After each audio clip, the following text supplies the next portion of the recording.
Hello again, everybody, and welcome to another edition of the Roll Report. I am your World 2IC. I know, 2 videos in one day. It's actually a first for me. And I actually meant to make and release this video this morning. I woke up with a massive migraine. I'm still kind of fighting it, so forgive me on this one. This one might be a little cut and dry, a little short or whatnot, but I just wanted to get this out here from all the different research and different things that I have uh, formulated overnight. So this is kind of a part two of what's going on over in Israel. So last night, Israel um, went ahead and invoked Article 40, which I will come over here so you can see. And so that is an actual official declaration of war. And so I believe that that said first time officially since 1977.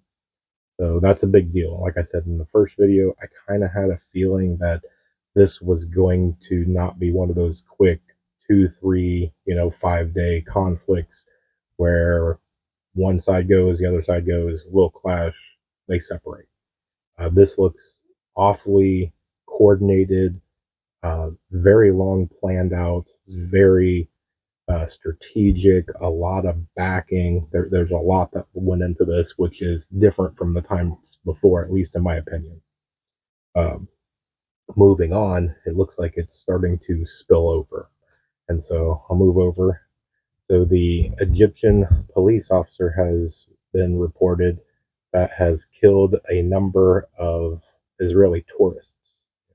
Looks like it was some tourists were on a bus. The police officer opened fire. I think killed 2 or 3 and injured some others. I think there was a total of 8 that were involved.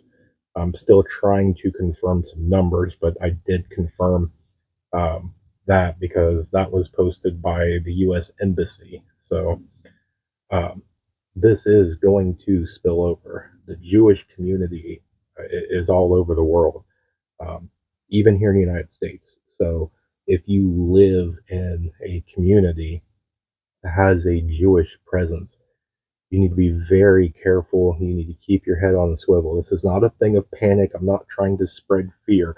I'm just saying, based on these events, you really need to be a little bit more careful while this is all going on because this looks like it's spilling over. And another instance of that I'll step over is that the German police now are putting the Jewish institutions under police protection. So, again, just what I said, that this looks like this has the chance of spilling over. Um, So if you are going to be around any sort of like a Jewish synagogue, or if there's a heavy Jewish presence, um, you have Palestinian and you have Jewish all around. And so uh, they have the potential to have some sort of conflict. Now, on this channel and on mine, I'm not picking any side whatsoever. I'm an advocate for peace when it comes to this, and I'm not going to pick a side because I don't know everything that's going on. You only, or at least for me, I'm only getting the information that is presented by media and social media and things like that. And it's so hard because this is coming out in real time.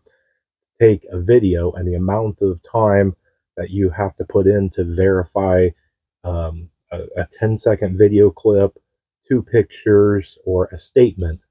There's a lot of effort to kind of go in to verify each one, and these things are rolling out quickly. And so, again, kind of like yesterday to today, I think I woke up to 425 plus Telegram. And that's when I knew, yeah, this isn't going to go anywhere for quite a while. Um, and then, to make matters worse, it looks like it has officially come out that the Taliban has asked Iran as well as Jordan and those countries for passage so that they can join into the conflict and help um, kind of defeat Israel. That would open up a multi-front war for Israel. And if you are backing Israel, that is exactly what you do not want to see, is to have your attention focused and split to where it's a multi-front war. That's extremely bad. Um, so it's one of those ones that, especially, you do not want to see any bloodshed. You don't want to see any of this going on. But when you start getting more and more sides, and especially now that it's been 24 hours plus, you start seeing online of the different embassies and structures that are lighting up the color of the flag of who they are supporting. So you're starting to see people pick their sides in this. We seem to be getting more involved. There's supposed to be, and it may already come out by the time I release this video, but uh, the U.S. is supposed to, or expected to, announce what military package that they are going to give out to Israel. Now, with all that being said, it looks like we have taken the, and I'll move over here, the U.S. aircraft carrier, the USS Gerald R. Ford, that is part of the Carrier Strike Group 12, and they're redirecting them over to the Eastern Mediterranean in a show of force. Um, and if you have never seen, I would encourage you to uh, pick whatever search engine, Google or whatever, and type in Carrier Strike Force, or Carrier Group or whatever, and look at the pictures on just what accompanies an aircraft carrier and a strike group.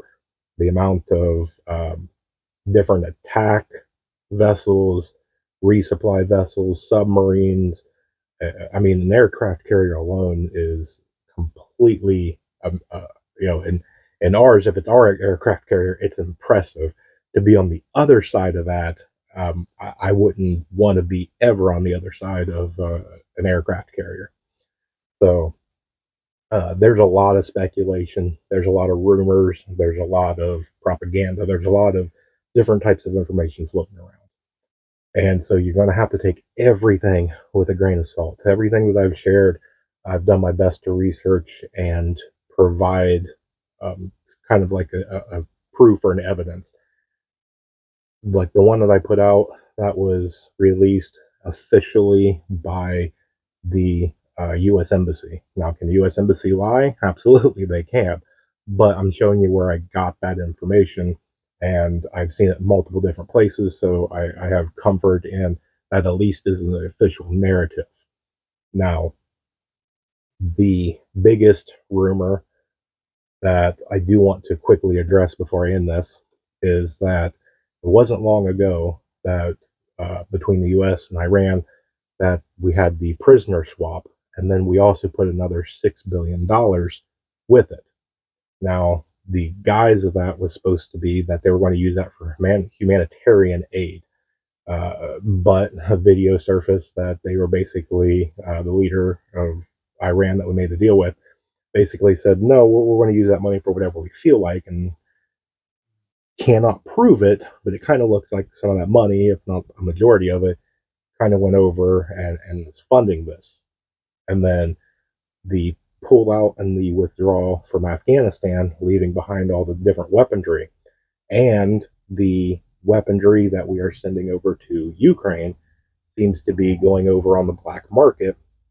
And there's a lot of reports and pictures. I still can't verify this yet, but it kind of looks like American style weapons are in the hands of the people that are attacking Israel. So if all that does shake out to be true, all of that, it looks like U.S. taxpayers, that's you and me, not only did we fund both sides, we weaponized both sides, and we are kind of, in a tongue-in-cheek way, supporting both sides. I really hope that that's not the case and that's not true, but it's starting to look a lot like it is. And that's a scary thing if that is true. So, with all that being said, that's what I've got for you for now. I will continue to monitor this. I'm still monitoring a bunch of other situations that's going on. Um, I'm going to try and do a bunch more of these videos when I get the chance and the opportunity. I'm doing a lot of research. There's a lot of moving parts all over the world that's going on right now. If you're a history person, you look at World War One, you look at World War Two, you look at those major multi-country conflicts, and what's shaking out right now is not a good sign whatsoever. This is your sign, your symbol to start prepping. Take this seriously. Remember that one of the big golden rules in prepping is that you prepare for the worst and hope for the best. Now, I would love for nothing to happen and 6 months or a year from now, everything kind of calms back down. There's relative peace throughout the world. And everybody that's watching this video can go in the comments and be like, I told you nothing happened. Perfect. Hopefully I am. I really hope I am. This isn't the thing to try and scare you. I'm not peddling anything. I'm not trying to make a quick dollar. I'm just trying to be informative and trying to help out. So please take it serious. Make sure you're safe. Head on a swivel. Be smart and strategic about when you go out in the public. Make sure that when you go out to somewhere that's a larger city or a major retailer or whatnot, make sure you are smart about it. Make sure if you've got the money, I know money's tight right now with everything that's going on. If you have the money, get your basics, get some extra water, get some extra canned food, get everything ready. Winter's coming up for a lot of us. Make sure you have an alternative means of a heat source. There's a lot going on, and it kind of looks like we're running out of time. Hopefully, everything calms down. Hopefully, nothing more happens. Maybe this is kind of the peak and things will settle. That's what we are hoping for. Doesn't look that way, but fingers crossed, maybe that's what will happen. So if anything else breaks loose, I will come back and try and give you anything else that seems to pop. I'm going to bounce off here and continue my research. I have papers and everything everywhere, trying to keep track of everything that's going on. So with that, make sure you remain calm. Do not make decisions on emotion. Remain united. We're all prepping in this together.